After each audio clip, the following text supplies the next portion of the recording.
Hey Sting, welcome back to Noise News. This is Star, And AJ, bringing you the news for this week. to start off our show, we have a story about something very important nutrition. Oh yeah, didn't they change the food pyramid recently? They sure did. Let's hand it over to our team for a story on nutrition. Everywhere, all across the world, the food we eat shapes our days, and sometimes students don't understand what it takes to make a good meal. And I've spent a lot of time talking with students about the dangers of energy drinks and who that they're actually marketed towards, and putting that spin on it, where their bodies, a teenage body, can only really have 100 milligrams of caffeine a day, and you're seeing these energy drinks that have 200 or more milligrams of caffeine in them, and explaining to them what that's really doing to your body and thinking of your heart health as well as your body health as well. It's especially important for teens and kids to focus on nutrition because they are of the years of growth. Kids are growing between the ages of birth to about 21. And then after that time, our bodies are no longer growing. So this is the most important time to be eating right, to be getting the nutrients we need to maximize our growth internally and externally, to support the rest of our life. It's a holistic view, connecting nutrition to academic success to overall well-being. When they have a well-rounded, healthy breakfast, especially with some protein in it, that's going to get them energized and ready and to be successful for the rest of their day, so they're not falling asleep in their classes and they're able to retain a lot more knowledge. And I've seen a lot better success with my students who do have a really healthy breakfast in the morning versus the ones who maybe don't eat or maybe don't have enough to eat with the best nutrition, I guess. But on their own, students don't always make the best choices. They choose to skip breakfast or rely on energy drinks. Energy drinks have been a big area of misconception, as well as just the poor knowledge, societal wise, for energy drinks. The second one I would say is sports nutrition, and regarding supplements such as pre-workouts, post-workouts, creatine, which they're usually getting recommendations and encouragement from coaches, because once again, those are not regulated by any government agency. So the purity is in question, as well as the very, very high protein diets. Certain creatine, as well as pre-post workouts and excessive protein, is showing to cause some damage in our kidneys and our livers early on, which is causing people when they're older to have more challenges. So definitely some detrimental supplements, detrimental changes to your diet in your youth can impact your diet and your health long term when you're older. Dietitians and health teachers understand what we as students need, and they try to nudge us in the right direction. So nutrition plays a part in every part of our body, not only with growth, but mentally, physically, energy, attentiveness, lethargy.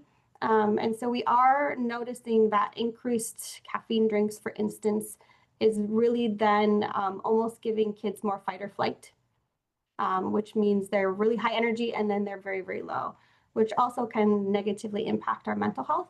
I think it's important to talk with your doctor and figure out what's important to you, and what your body needs, because what works well for one person isn't going to work well for another person. So it is really important to talk and figure out, what do I need, and do I need extra of something, and figure out what you're missing. In the end, it's all about empowering us to make smart choices for a brighter future.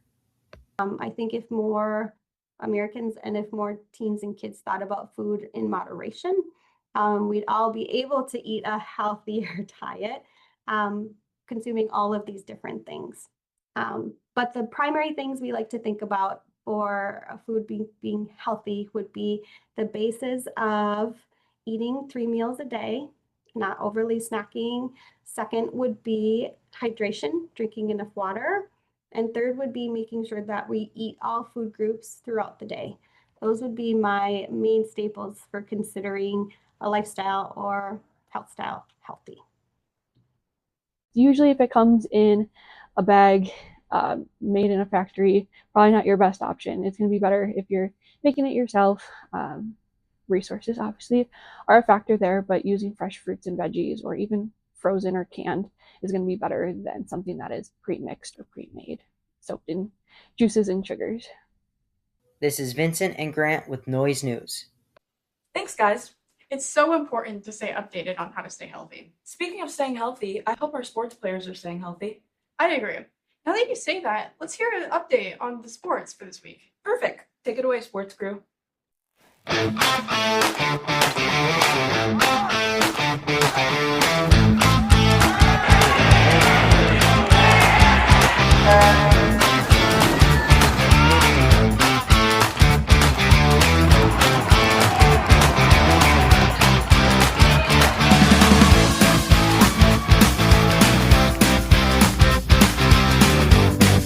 Hey Sting, I'm Matthias, your sports anchor. You may be wondering, where's Grant? Well, don't worry, he's still in our broadcast team, just pursuing his own passion. But it's okay, me and Jefferson will be your sports anchor for the rest of the year.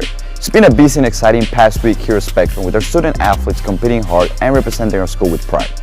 You know, I really wonder what winning really means to a team, and I actually have a short segment about it on the boys basketball section game on March 5th. Section games always bring extra pressure, and tonight was no different. With a spot in the next round on the line, the team stepped up and earned a big win, one that means a lot for both the players and the future of the program. This is a big win. We didn't want to go home today. We didn't go home today. We sent the other team home. We got St. John's on Saturday, so that's going to be a big game. That's win or go home too, so show up if you can. For all these guys, all the hard work they've put in throughout the year, it's been really quite awesome. I'm just so incredibly proud of everybody, all the guys that stepped up. It's been a long time coming for us, so we're happy. Strong teamwork and focus helped the team stay in control during the most important moments of the game. Tonight we need to play as a team, one unit. You saw Brandon hit a couple shots, I hit a couple shots. Eli didn't score in the first half, but you know, it's okay. Second half he did. Worked as a team, one unit. That's what we need to do going forward in order to win against these tougher opponents as we keep going. I think we have a really good two captains that kind of lead us and kind of weather the storm for us. And they're leaders on the court, they're leaders in the huddle.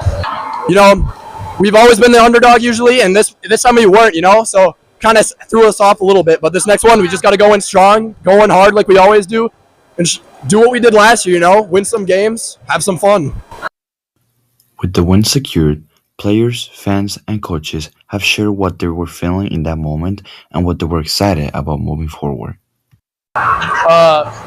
More competition, another practice with the players, and having more fun. St. John's is the best college basketball environment in the state, so we get to go play against St. Cloud Cathedral now, and it's just an awesome opportunity for our guys to be able to play on the college gym in front of a bunch of people. So we're just looking forward to having another practice and having another game in front of us. I'm looking forward to some more fun basketball, seeing our boys play hard like they always do. Honestly, if I was there, the most, Eli might score 1,000. That's his game, he might score 1,000, so. That was a great segment. Unfortunately, on March 7th, the team's playoff run came to an end after a tough match against St. Cloud Cathedral in the quarterfinals. Even so, the team finished the season with an incredible run, showing determination, hard work, and growth throughout the year. Their success this season leaves a strong foundation and many memorable moments for the players, coaches, and fans. Also, I got a special shout out to Eli Miller for reaching 1,000 career points in the final game of his senior season. It's an incredible milestone that reflects his hard work and dedication to the program throughout his career. A moment like this will always be remembered by Eli, his fans, and teammates. There are no other sports happening this week, which only means something. Spring sports are coming to a start. Make sure to complete your registration, and we cannot wait for what all of our athletes have to bring out this year. That's all for Sports Today's thing. I'm Matthias, and thanks for watching. Stay active, stay competitive, and we'll see you next time. Thanks, team. Hey AJ, have you heard much about the new middle school teacher? I have. I've heard she's related to someone important at Spectrum. Oh, interesting. Well, I definitely want to hear more about that. Lucky for you, we've got a story on that. Take it away, Allison and Mikhaili. This school year brought changes for many, but it also brought Mrs. Pucktail to the middle school. Well, my twin brother is Mr. Leland, so he is principal over at the high school. And I don't know how many years he asked me to come teach over here, but I was like, okay, finally. I was online for the last 3 at Hopkins, and I just wanted to be in person with people again. Things happen for a reason, and the position was opened, and I reached out to her, and we had conversations about it, and I just always have thought that she would be a great fit here with what she has to bring to the table in regard to her experience, her expertise, the way that she approaches things. Mrs. Puckdale has had a positive impact on students and staff throughout her time here. This is her first year, and she makes it seem like she's been here for years. All the students took to her right away. She has a great way of connecting with the students and getting the best out of every single one. She has an incredibly positive impact on her students. I think they learn a lot about themselves with my sister. I think she forces them out of their comfort zone in a way that they don't even realize they're out of their comfort zone until they take a look at what they've learned. Even through all the struggles and challenges she has faced, she still continues to be her normal, positive self. Starting new again, I think, has been a little bit of a challenge, being that I've been teaching for so long. She just takes everything in stride. It really doesn't look like she's struggling a lot, which I suppose is the biggest struggle to overcome when you're new to a place. So she just stepped in and made it look like she had been here for years, even though it was her first year. So overcoming that hump of being the new girl in the building, I guess, was pretty impressive. Mrs. Puckdale has only been here for this year, and she's already made so many memories with her students and coworkers. I'd probably say on Christmas, she got all the paras at the middle school Christmas presents, and she made sure to personalize every single one. Mrs. Puckdale is a positive new addition to the special education program here at Spectrum. This has been McKiley and Allison, Noise News. I love her. Miss Puckdale, you're a great addition to the team. I really love having Miss Puckdale on the special education team here at the middle school, and I hope she's here for a long time. Great story, team. Yeah, I love hearing updates on new staff at Spectrum. Next up, our commercial crew has a segment on distracted driving. Great, let's hand it over to the commercial crew.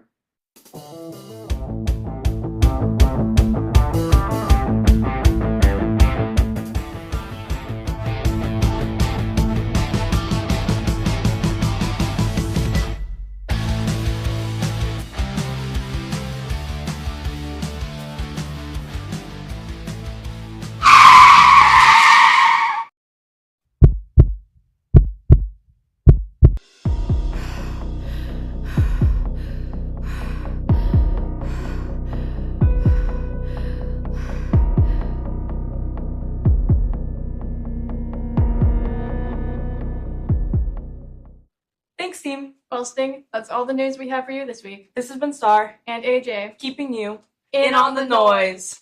So, what are you doing this weekend? well, I'm making a call to someone for my capstone assignment, and then I'm going to a pool tournament. Oh, that's fun. Yeah. I'm gonna go see a friend later this weekend. So we'll see how that goes. We're gonna talk concert tickets and see who we're gonna see. Oh my goodness. Summer's coming up. Wow.